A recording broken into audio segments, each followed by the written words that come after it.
Hello, everyone. You're welcome to another episode of Sit With Me. This podcast is based off my current exhibition, Sit With Me, The Diary of a Freethinker. Today, we're going to be discussing compassion, which is one of the major themes in my work. This is the Not Fragile series, a body of work of about 28 paintings.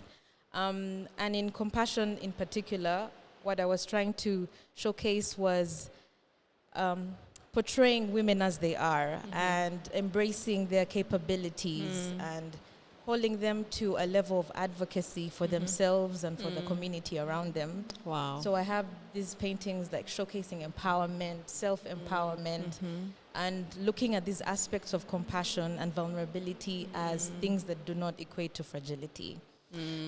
Yes. So in our podcast episode today, we have Rachael here with us, and we shall be discussing compassion and advocacy and looking at navigating societal perceptions on this. And so I'll just let Rachael introduce herself. Hi. What do you call your audience? Do you have a name for them? No. Not yet? Maybe, okay, because in the beginning, I used to call them the not fragile ladies. Yeah. But now I'm at the place where I'm inviting men into as well. the conversation. Yes. So, No, I get that. yeah. Eventually, the name will come. Yes. So my name is Rachael Mwine. I am a broadcaster by profession. So I have been in the communication industry for over 15 years. Wow. Yes, started out as a broadcaster in the newsroom in radio, and then transitioned to TV, and now I am a YouTuber. I co-host a show called Bump Love alongside four amazing ladies, and every week we sit together and we talk about what it means to be a woman, the struggles that we face, the learning that we are doing, advocacy, being patient and compassionate with ourselves, and what it means to be a parent, a mother, a caregiver, because we recognize that motherhood doesn't come with a manual. Yes. We only have shared experiences to go with, and so we sit down every week to say, how can I support you? What is it that you're dealing with? What is it that you're struggling with? I have a solution. You can try mine, that sort of thing. And so that's what I do. I also run a school.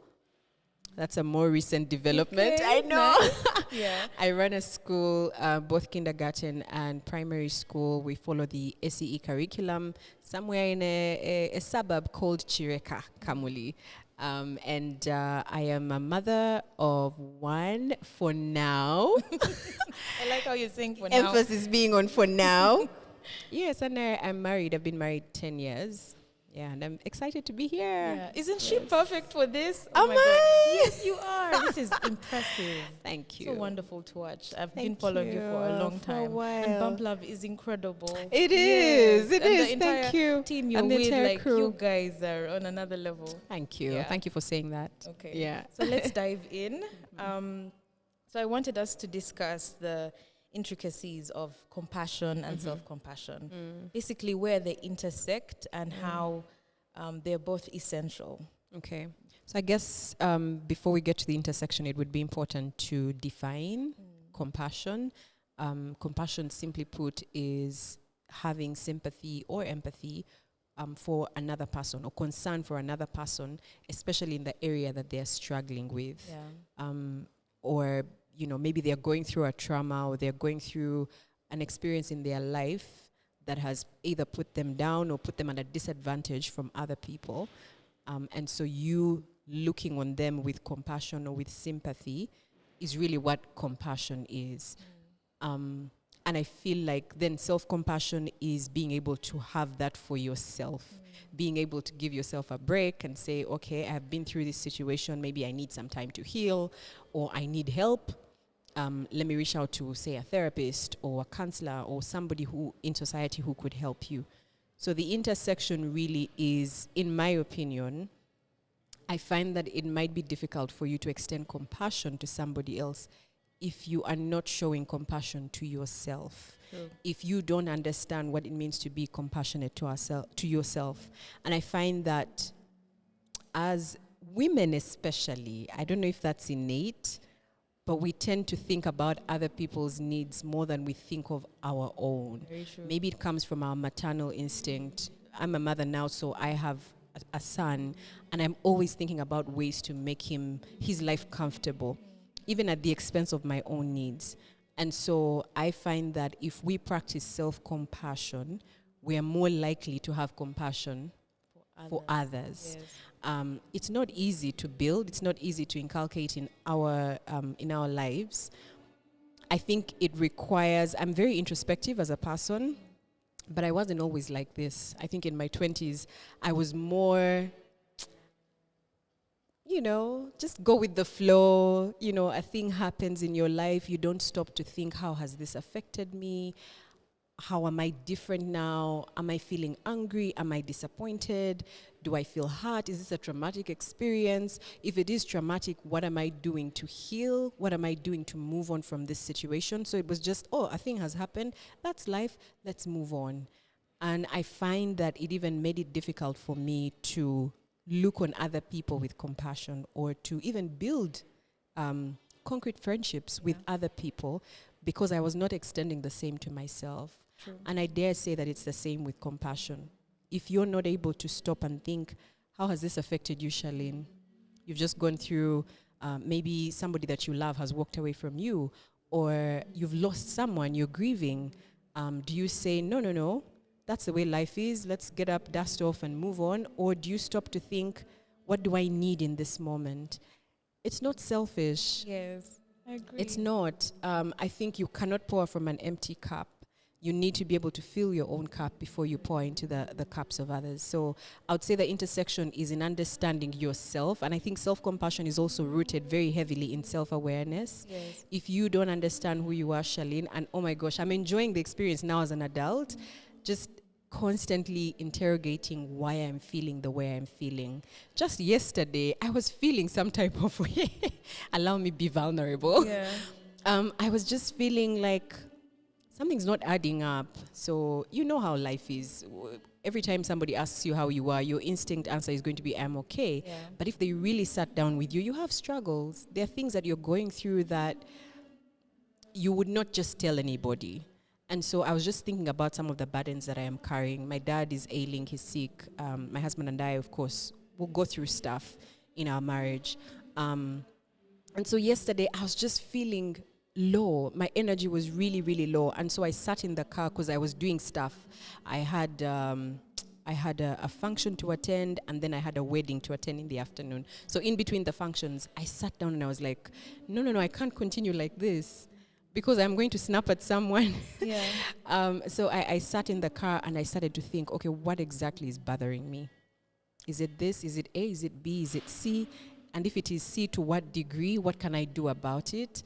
I had a good cry. And then I'm glad. and then I was able to move on and attend the wedding and show face. And yeah, so I feel like understanding yourself, and that begins with interrogating who you are, your weaknesses, your strengths, your emotions.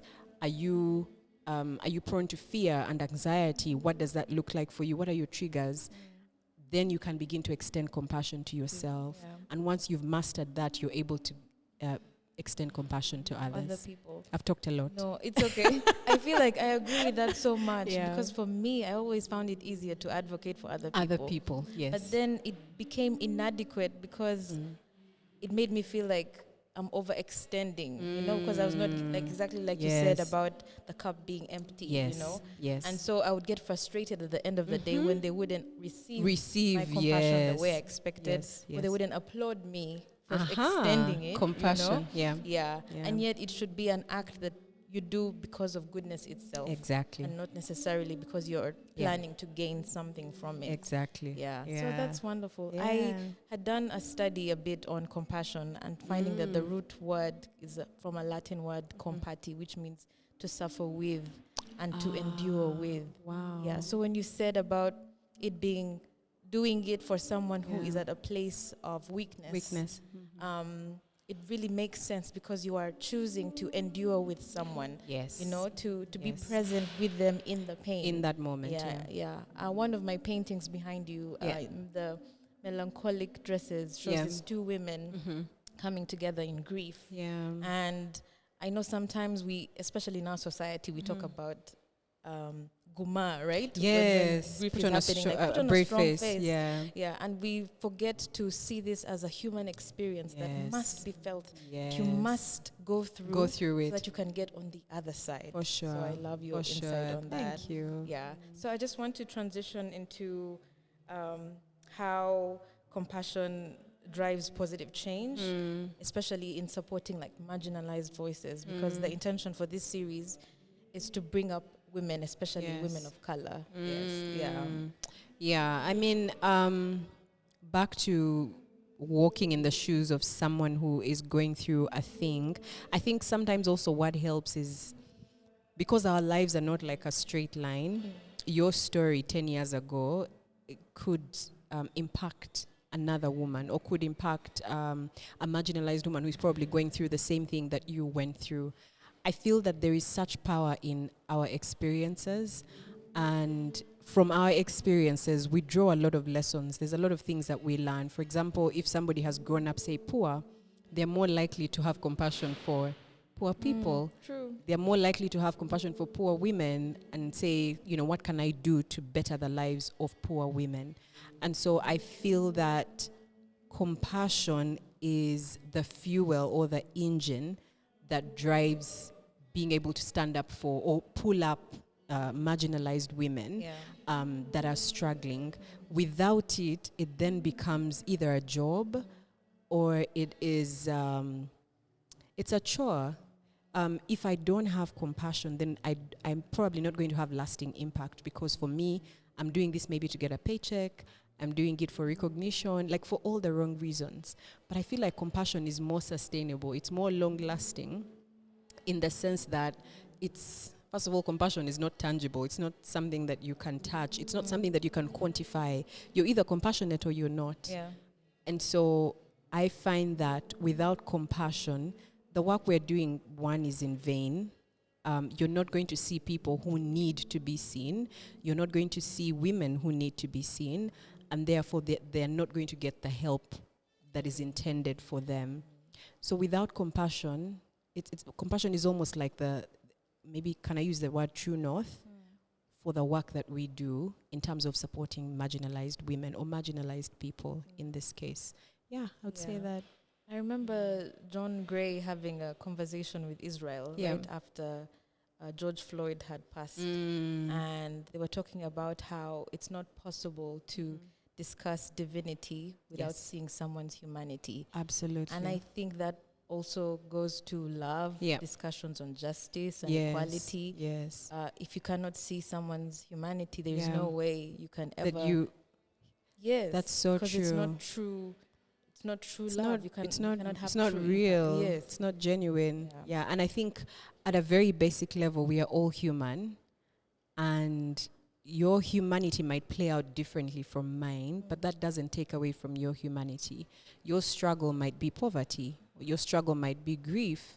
Mine might be I'm raising a son who struggles with addiction, or I struggle with addiction myself. And so I find that at that level, we need to be able to see each other. And it's so crazy that we're talking about this, because sometimes you look at situations and you're like, you mean you don't see it? You don't see that this person is suffering, or you don't see that this person needs support? It's unfortunate, but some people just don't. We live in a world more and more where it's my family, just my boundary, and anything outside of that, like I just I don't need to deal with it, because you're not obligated to. And that's another thing. We're not obligated to help marginalized people. But if the eyes of your humanity have been blocked, then you're not going to see them. Yeah. So I think my charge, my encouragement would be to take time and dig deep. There are things that we have been through that allow us to see other people. There are people in our communities, if we just stopped and observed and took time to really understand people, especially those in our communities, I think would do a whole world of good. And I feel like sometimes compassion can be cultivated. Yeah, it doesn't have to be from an experience that you've had. It's just trying to put yourself in the shoes of somebody else, more than you do yourself. Because naturally we are selfish. Yeah. We want our way, we want things for ourselves and those closest to us. But you can cultivate compassion. You absolutely can. Wow. Yeah. Rich. This is deep. When you talked about marginalized communities, I thought to myself, many people look at me from the outside and people who are not of color and say, you're marginalized. Right? Yes. But when I look at the privilege I have, might be economic privilege. Yes. I don't see myself as marginalized. Yeah. So I think even in that there are levels to it. Oh yeah. And even if you fall into the category of marginalized, there's still impact that you can create absolutely for others who might be at the lowest point yes of. yes I mean, you've heard the saying that, you know, even amongst the poor there are poor people. There are people who poor people call very poor. So like at different levels of our lives, we have, so there's the privilege, but also in marginalized societies there are levels. There are people who are maybe more marginalized than others. And I think that in our own small way, we can make a contribution. I think sometimes we imagine, that's the work of NGOs, or that's the work of people who have money, people who are funded. But you can make a difference. And think about it this way. My husband keeps saying this, that, sometimes when you go to a restaurant and you order food and complain, food is probably worth 70K. And he'll usually say things like, that 70K that you're complaining about is someone's meals for an entire month. That's so true. Your perspective, and I think many times we need to remove ourselves from our privilege, or what we would say, even me, I'm marginalized. Just remove yourself from that situation and say, there's someone else for whom this would be a blessing, or this would be very impactful. How can I then, after receiving that perspective, how can I then use my position to support another person who is probably lower than I am? You are. Yeah. Wow. Yeah. So thanks for saying that, because it goes into our next question about societal expectations. Yeah. Now that we know that we must, as a community, give, be present, love, and extend ourselves. So how does someone balance that self-compassion and compassion for community when this happens and people do not know, like, where does it end? Where do you draw the line? Where do you draw the line? I think back to understanding self-awareness, and then that self-awareness informing your self-compassion. I think once you understand that, you're able to create boundaries and to have systems in your own individual space that say, okay, I think this is as far as you can go. Because again, you cannot pour from an empty cup. You can't use up all of your resources to support everyone, because you still have a life to live. You still have people that are depending on you. And the goal is not to deplete yourself. The goal is to create impact. The goal is to see people who are struggling. The goal is to see people who are marginalized. And you can't do that without resources. And you don't want just to help one person and say, look, I think this is it. I didn't sign up for this. And I think we need to be able to find joy in seeing people. I feel like there must be joy in showing compassion to people. You've heard of people who say, when I go back home and I know that, 10 children are going to have a meal, or that the children in that community are going to have education, or they're going to have health care, I'm happy and blessed. And I think it's also an understanding that you can't save everybody. And you can only do so much, and knowing and understanding your limit and your capacity is very important. You will have people around you who can help you understand that if you're struggling with it. For example, Charlene, if you say, I don't know where to stop, I just find myself giving and giving and giving, ask a friend. There must be somebody who knows you so well to say, okay, this is what your resources look like. This is what your capacity is like. After 11 p.m., maybe you're no good to anyone. Or, in the morning before you've had your coffee, you're no good to anybody. Then you begin to say, okay, after 8 p.m., is when I will maybe answer calls, or before 8 p.m. is when I'm going to answer calls and support. Basically, apportion your life back to understanding self. You can't do this if you don't understand who you are. And so it's in finding the balance. And I think finding the balance means knowing who you are, knowing what you're capable of, understanding that you cannot save everybody, but you can do your part. Yeah. And once you've done your part and you can go back home, and it's not even about patting yourself on the back, but like knowing you've created impact, then sleep in peace, because there are other people who are going to support those other people that you couldn't reach. Yeah. I don't know if that answers. True. Yeah, it does answer that. Because you touched on, especially financially overextending yourself. Yes. And I think people need to be open to financial therapy, because I don't think we are aware that our financial habits stem from something in our childhood, or what we perceived as lack, you know, and poverty. And maybe even our parents overextended themselves and didn't know the balance. And so it's in our nature to think that this is the way it should be done. Yeah. Because at the end of the day, whoever you're helping in regards to like black tax should find a way to educate themselves, to educate them, so that you're no longer the one who hands out. Yes. To get them to a place that is sustainable even for them, because you can't keep giving handouts. That's, I mean, I grew up in a family where my parents kept bringing people in, and I think most of us, you know, relatives, and my dad was a pastor, and so there were people who were constantly in our home, and my parents were giving and giving and giving.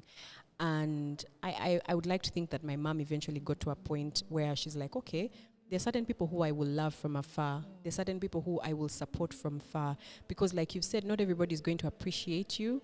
Not everyone is going to applaud you. In fact, people are going to abuse your kindness, which will discourage you. But because you know who you are and you say, no, I'm compassionate and I'm not going to change who I am because of somebody who doesn't appreciate, you put those stoppers, you put those boundaries and say, okay, this relationship is probably not going to go further than this, but I would still want to do the right thing. Yeah. I would still want to support. I would still want to help. I mean, my mom has helped people who, right now I think about it, and those same people, because she'll come back and say, oh, do you remember this person? I helped them with their thing, and oh, they're saying ABCD about me. And you know, it makes you wonder, like, yo, the world is cruel. Yeah. But does that take away from her compassion? No. It shouldn't. It shouldn't. And I think putting those boundaries in place and understanding how far you can go and being okay with that. I like what you said about financial therapy. You need to be okay with your decisions and understand that, depending on your belief system, God is blessed with what you are doing. Yeah. But you as a person, depending on your capabilities, you have done what you need to do. And there's only so far that you can go. Yeah. And just rest in knowing that you've done your part. Yes. Yeah. I love that.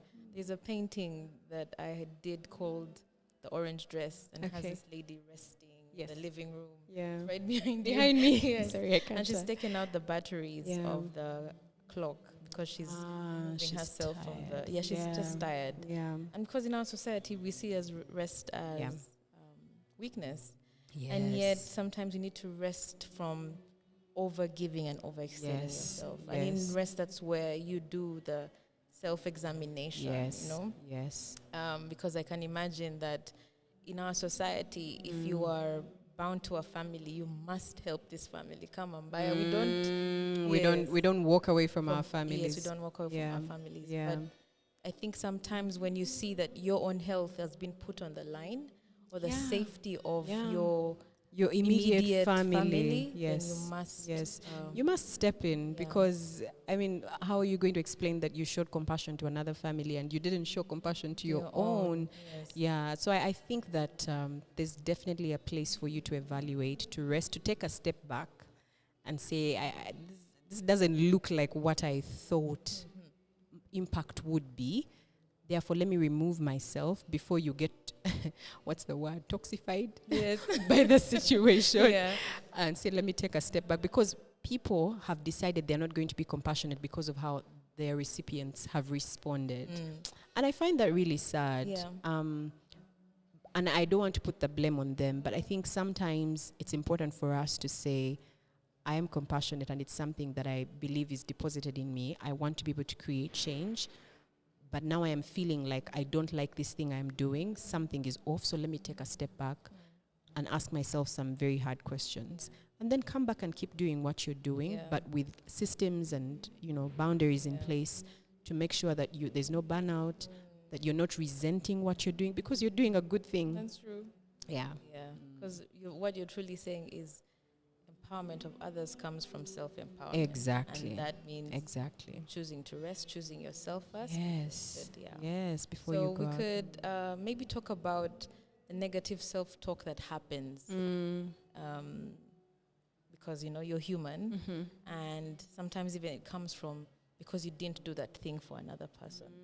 Or you feel like, especially when you are a Christian, you're like, you know, I'm not a good Christian. You know, you're called to love God and to love people. Yeah. So I know that sometimes when we over-spiritualize or when we think that this is what I'm called to do as a human being, how do you navigate the negative self-talk?